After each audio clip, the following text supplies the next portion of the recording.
जय श्री राम। जय श्री बालाजी। बालाजी के भक्तों, मैंने आपके अपने वीडियो में बताया कि बालाजी की दरखास्त, अर्जी, सवामणि और बाबा को चोला कैसे चढ़ाते हैं। मेरे पास कल एक फ़ोन आया। उस फ़ोन से मेरे शरीर को झकझोर के रख दिया उस कॉल ने। उसमें मुझसे पूछा कि मैं आपको YouTube चैनल पे देखता हूँ, बाबा जी आप ये बताएं क्या स्त्री हनुमान जी की पूजा कर सकती है। तो मैंने उसके प्रश्न का उत्तर दिया कि बिल्कुल, कि अंजनी की कोख से हनुमान जी ने जन्म लिया है। अंजनी की कोख से हनुमान जी ने जन्म लिया है और सीता की रसोई खाई है। और सीता माता ही ऐसी थी जो हनुमान जी का पेट भर पाई थी, चाहे वो एक तुलसी का पत्ता था। हाँ, स्त्री हनुमान जी की पूजा कर सकती है, हनुमान जी को प्रसाद चढ़ सकती है, हनुमान चालीसा का पाठ कर सकती है, हनुमान अष्टक का पाठ कर सकती है। स्त्रियां बिल्कुल कर सकती हैं। स्त्रियां अपना इष्ट देव मानकर उनकी पूजा कर सकती हैं। यानी कि इष्ट देव, अपना पिता, अपना बड़ा भाई मान के वो पूजा कर सकती हैं। सिर्फ मान के तब वो पूजा कर सकती हैं। लेकिन बाबा की प्रतिमा को, चरणों को स्पर्श नहीं करना, बाबा को चोला नहीं चढ़ाना। बाबा को आप लड्डू का भोग लगवाइए। अगर आपने चोला बोल रखा है, किसी ब्राह्मण के हाथ सामान लेके दीजिए, ब्राह्मण के हाथ से चढ़वा दीजिए। और हनुमान जी पता है कैसे प्रसन्न होते हैं स्त्रियों से। आज आपको मंत्र बताता हूं। सिर्फ सीताराम सीताराम कहिए और देखिए हनुमान जी कैसे प्रसन्न होते हैं। स्त्री अगर सिर्फ सीताराम कहकर सिर्फ श्री सीताराम कहेंगी तो ये हनुमान जी प्रसन्न हो जाएंगे। ये बताना चाहता था मैं आप लोगों को कि स्त्रियां भी हनुमान जी की पूजा कर सकती हैं। हाँ, स्त्रियां 5 दिन नहीं कर सकती। वो आप समझदार है, जब मासिक दिक्कत आती है तभी। वो आप समझदार है, सब जानते हैं। स्त्री तब पूजन करती। अब मेहंदीपुर बालाजी में भी अर्जी जो लगती है आदमियों की 41 दिन की लगती है। 41 दिन के परहेज होते हैं। और लेडीज के जो होते हैं, स्त्री के, वो 21 दिन के परहेज होते हैं। उनकी अर्जी जो होती है वो 21 दिन की होती है बालाजी में। और जो आदमियों की अर्जी होती है वो 41 दिन की होती है। भाइयों भक्तजनों, मैं आपको ये बताना चाहता हूँ बालाजी के नियमों के बारे में। मैं कोई लाइक या वैसी कोई चीज पसंद नहीं करना चाह रहा आपसे, मुझे आप लाइक कीजिए, सब्सक्राइब कीजिए, मुझे वो कुछ नहीं चाहिए। मैं तो सिर्फ इतना जानता हूँ, जो मेहंदीपुर बालाजी से मुझे ज्ञान मिला है, उनके चरणों में रह के मेरी मनोकामनाएं पूर्ण हुई हैं। उनके विधि पूर्वक पूजा करने से वो आप सबके घर में भी पूजा हो, विधि पूर्वक आप करें और आपके सभी कष्टों का निवारण हो।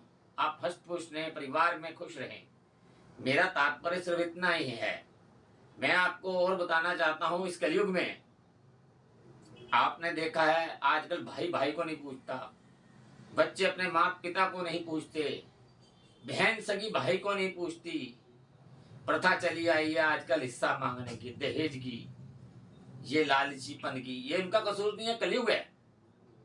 कलयुग में तभी तो हनुमान जी ने अवतार लिया है।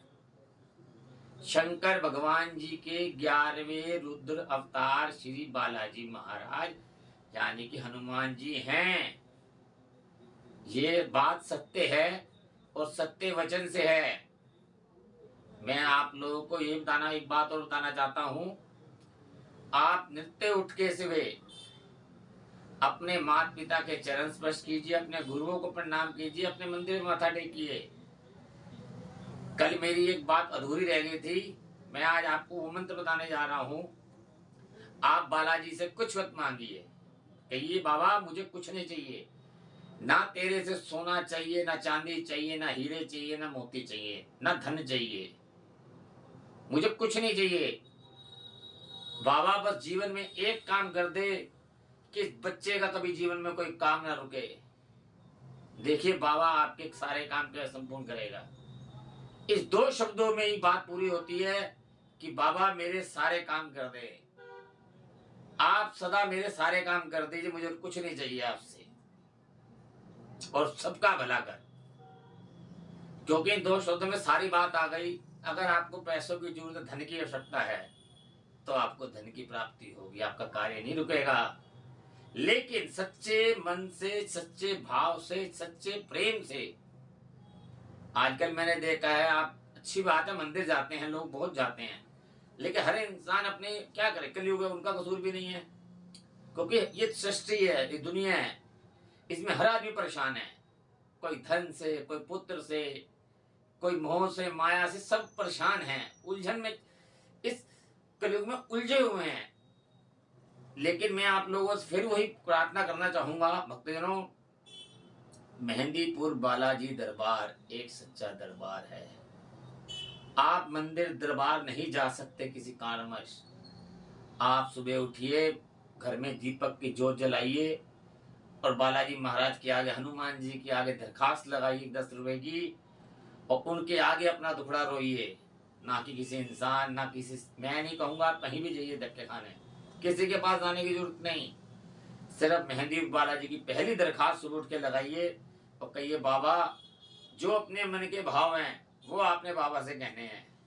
अपने मन के भाव, जब तक आपकी आंखों से आंसू न झलक आए, मन के भाव तब पहचाने जाते हैं। ये नहीं कि प्रभु मेरे बेटे को ठीक कर दो और मेरे बच्चे को ये है, बस उसके लिए नहीं। अपने मन के भाव से प्रभु को याद कीजिए, अंतरात्मा से। आत्मा सो परमात्मा।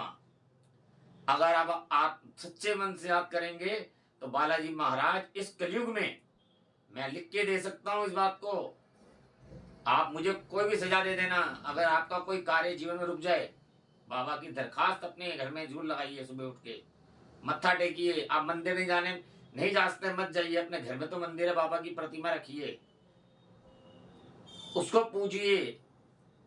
आप बाकी सबको पूजते, प्रणाम सबको कीजिए। मैं ये नहीं कहता कि आप माता रानी को, क्योंकि हमारे 333 देवी देवता करोड़, हम सबको पूजनीय है हमारे हिंदू धर्म के हिसाब से। लेकिन कलयुग में सिर्फ हनुमान जी महाराज जी ऐसे हैं जो सबका संकट काटते हैं। घर में खाली एक मात्र दरखास्त लगाने से ही बालाजी की कृपा उस पे या उसके परिवार पे सदैव बनी रहती है। बालाजी की कृपा कभी व्यर्थ नहीं जाएगी, आप बालाजी की कृपा आप पे रहेगी। आप कभी जीवन में असमर्थ मत सोचिए, आप हमेशा समर्थ रहेंगे। आप बिल्कुल अपने मन को एक स्थिर बना ले, स्थिर, कि हमें बाबा से पाना है, बाबा से चीज लेनी है, तो बाबा आपकी पुकार जरूर सुनेगा, और बाबा आपकी जय जयकार पूरे दुनिया में करेगा। क्योंकि वो आपकी जय जयकार नहीं, उस मेहंदीपुर घाटा, मेहंदीपुर बालाजी सरकार की जय जयकार है, उस सच्चे दरबार की जय जयकार है। इसलिए मैंने आपको बताया मित्रों, भक्तों, कि अब स्त्रियों के बारे में बता दिया कि स्त्री पूजा कर सकती हैं, नियम से पूजा कर सकती हैं। हाँ, एक कार्य और कीजिए, सुबह उठ के सूर्य बाबा को, ये हमारे दादा हैं और बाबा भी हैं, सूर्य भगवान को जल अर्पित कीजिए। जल अर्पित का मतलब समझते हैं आप? सूर्य भगवान को जल देने से आपके पिछले जन्मों और आने वाले कर्मों का जो पाप हैं उनका निपटारा होता है। सूर्य भगवान प्रसन्न होते हैं। सूर्य भगवान को जल अर्पण करना चाहिए हर व्यक्ति को, चाहे स्त्री है, पुरुष है, बच्चा है, बिटिया है, सूर्य भगवान को जल अर्पण करना चाहिए। आप सोचते होंगे ये कैसी कैसी बातें करते हैं या वीडियो बनाने, नहीं, मैं इस कलयुग की सच्चाई बता रहा हूं। अभी पहले मैंने कल के वीडियो बताया था कि 4 दिन पहले क्या हुआ था, और कल देखिए फिर क्या हुआ, भूकंप के झटके लगे। जीवन और मृत्यु सत्य है, जो जीवन में आया है सो जाएगा। इसलिए कहता हूं, जितनी आप सेवा कर सकोगे, आपके कर्म ही आपको बचा सकते हैं। कर्म ही सबसे बड़ी बलवान शक्ति है, कर्म। अगर आप अपने माता पिता की सेवा नहीं करते हो तो आपको भुगतना यही है। यही भुगतना है सब कुछ। आप क्या सोचते हो, जब बीमार होते हो तभी बाबा के दरबार, अरे खुशी खुशी भी बाबा के दरबार जाओ, खुशी खुशी रोज अपनी बरकत में 10 रुपए की दरखास्त लगाओ बाबा के चरणों में। अगर हमारा शरीर स्वस्थ पहले से ही रहेगा, हम अपने परहेज करेंगे, अपने रहने पीने खाने के ढंग को बदलेंगे, हमारा शरीर बिल्कुल ठीक रहेगा, तो हमें डॉक्टर के पास जाने की जरूरत नहीं है। इसी प्रकार अगर हम बाबा को सच्चे मन से, श्री बालाजी महाराज हम आपके हैं, आप हमारे हो, हम आपके हैं और आप हमारे हो कह के बाबा जी को डेली प्रणाम कीजिए। देखिए फिर आप पे विपदा क्यों आएगी, कभी नहीं आएगी। हमेशा आप खुशी रहेंगे, आपका परिवार खुश रहेगा, दुश्मनों से बचेंगे, दुश्मन आप पे कभी हैवी नहीं हो सकता। सुबह उठ के नियम है जो मैं बताता हूं, इनको गौर से सुनिए। जब आप जाते हैं कहीं तो बाजरा डालिए, पक्षियों के लिए डालिए,